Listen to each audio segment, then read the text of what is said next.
रामगंज मंडी नगर में कोटा बूंदी के भाजपा प्रत्याशी ओम बिरला के चुनाव कार्यालय का पूर्ण विधि विधान के साथ शिक्षा मंत्री मदन दिलावर ने उद्घाटन किया गया, जहां उन्होंने उपस्थित जनों को संबोधित किया व उन्हें आगामी चुनाव में मोदी की गारंटी पर अटूट विश्वास प्रकट करते हुए ऐतिहासिक मतों से कमल खिलाने का आग्रह किया।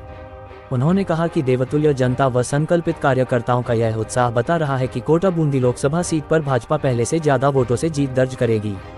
कार्यक्रम से पहले प्रसिद्ध भजन गायक कुशाल सिंह राठौड़ के गीतों की प्रस्तुतियों ने समा बांध दिया।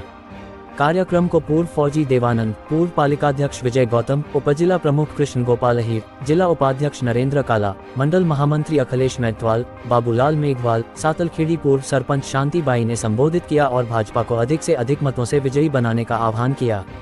मंडल अध्यक्ष कमलेश गोयल ने आभार प्रकट किया। होगा और इसके साथ विजय होगी।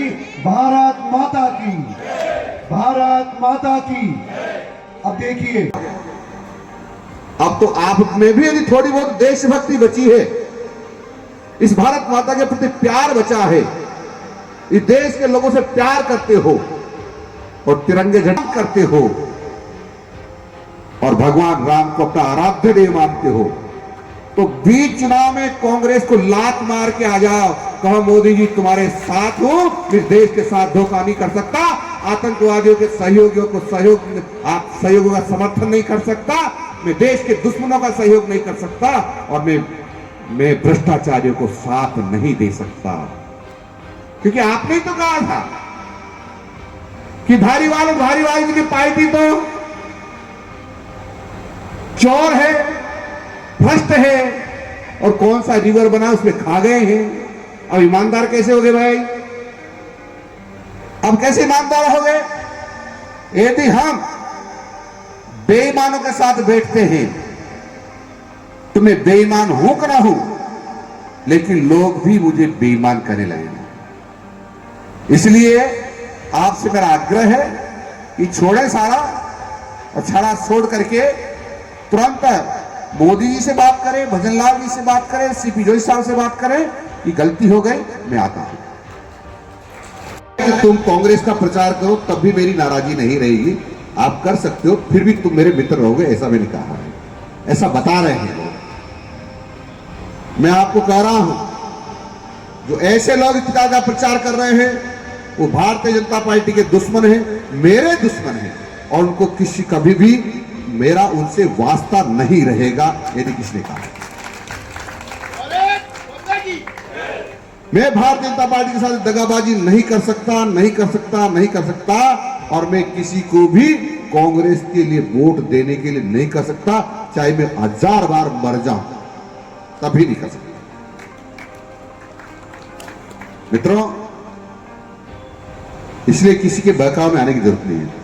ये कांग्रेस आतंकवादियों को अपना आका मानती है। ये कांग्रेस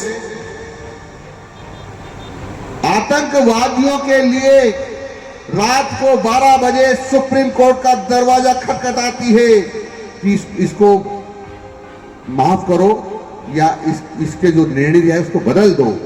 कसाब जैसे आतंकवादी के लिए इससे कैसे अपेक्षा की जाती है भारत भूमि की रक्षा करेंगे या हमारी रक्षा करेंगे? ये आतंकवादियों की जमात के समर्थक हैं कांग्रेसी लोग। ये भारतीय सेना के दुश्मन है कांग्रेसी, क्योंकि इन्होंने कहा कि जो सर्जिकल स्ट्राइक की है उसके क्या सबूत है सेना के पास। हमारी सेना से सबूत मांग रहे हैं, यानी हमारी सेना पर विश्वास नहीं है ऐसे लोगों को।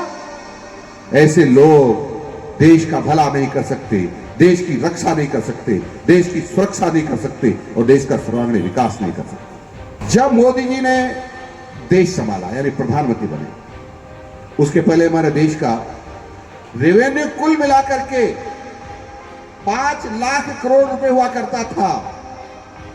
आज केवल जीएसटी का 20 लाख करोड़ रुपए है। कितना? 20 लाख। और यदि टोटल जोड़ ले इनकम टैक्स और टैक्स तो लगभग 35 लाख करोड़ रुपया है। 35 लाख करोड़ रुपया भैया, तो उसमें में अभी मान लो बढ़ गया, हो गया, महंगाई होगी। वो का टैक्स जो हम देते थे उसको 20 लाख करोड़ रुपए कौन खा जाता था? ये कांग्रेस ही खा जाते थे। पता नहीं कहां कहां भेज देते थे पैसे। हमारे यहां लोग भूखों मर जाया करते थे। हमारे भाई भाई छोटे छोटे कुपोषण के शिकार हुआ करते थे। हमारे को बहुत परेशानियां होती थी। हमारे गांव के लोग पानी के लिए तरसते थे। माननीय मोदी जी ने कहा जल जीवन मिशन योजना की घोषणा की, लेकिन दुष्टों ने, कांग्रेसियों ने यह किया कि जल जीवन मिशन में भी राजस्थान में 20,000 करोड़ का घोटाला कर गए। 20,000 करोड़ का घोटाला कर गए। अब कहां जाएंगे? जांच होगी, जांच में फंसेंगे और मुख्यमंत्री तत्कालीन अशोक जी गहलोत सहित पीएचडी मंत्री और कांग्रेस के अध्यक्ष श्रीमान आदरणीय परमादरणीय गोविंद सिंह डोडासरा भी जेल जाएंगे। स्ट्रांग रूम में पेपर रखवाए और राजीव गांधी स्टडी सर्कल के लोग जो कांग्रेस के पदाधिकारी होते हैं उनको रखवाली दे दी और चाबी दे दी। अब जो ही पेपर रखे स्ट्रांग रूम में जाते, वो रात को उठकर चाबी खोल लेते, पेपर ले जाते, आउट कर देते, बेच देते, करोड़ रुपए कमाएंगे। तो क्यों नहीं अलवर वालों, मैं राज मंडी में बोल रहा हूं ये, क्योंकि वो मेरा वीडियो सुनेंगे अलवर वाले भी। अलवर वालों, ये तो जाएंगे जेल। कौन? अशोक जी गहलोत और गोविंद सिंह जी डोडासरा साहब जाएंगे। और आप मेरा पुतला जलाओ, पूरा जलाओ, नहीं तो तुमको पाप लगेगा, ताकि पता चल जाएगा कौन कौन पेपर चोरी का पैसा किसने खाया था, किसने खाया था। पुतले जलाने वाले लोग भी इसमें शामिल हैं, इनको भी बंदर बांट हुई है। और अलवर वालों, तुम्हारे पास भी पैसा आया, इसलिए तुम इतनी उछल कूद कर रहे हो। लेकिन ईडी और एसओजी जांच कर रही है। ये सुई तुम्हारी तरफ भी घूम सकती है, तुम भी जेल जा सकते हो। मैं अलवर वालों को कह रहा हूं। इसलिए मित्रों, हाँ, अलवर वाले कांग्रेस जिन्होंने पुतले जलाए हैं, जितने पुतले जलाए हैं, मित्रों, मैं तो ज्यादा कुछ कहना, वह संविधान में कांग्रेसियों ने नहीं आने दी और संविधान सर्वोपरि है। एक बात और कह दूं, शेड्यूल कास्ट के लोगों को भड़का रहे कांग्रेस, करे शेड्यूल कास्ट के लोगों, शेड्यूल ट्राइब्स के लोगों, ओबीसी वालों और महिलाएं। यदि मोदी जी को 400 पार मिल गई सीटें, तो तुम्हारा आरक्षण समाप्त करेंगे। आरक्षण समाप्त कोई नहीं कर सकता, क्योंकि संविधान की धारा 341 ये कहती है कि जिनको आरक्षण दिया गया है छुआछूत के आधार पर दिया गया है। और जिस स्पीड से छुआछूत खत्म हो रही है, मैं कह सकता हूं कि 200 साल भी ये पूरी तरह से जीरो नहीं हो सकती छुआछूत। अभी भी गांव में कोई अच्छी स्थिति नहीं है। तो जब छुआछूत ही खत्म नहीं हो, कैसे हो जाएगा तुम्हारा आरक्षण? और हम तो चाहते हैं कल ही हमारा आरक्षण समाप्त हो जाए।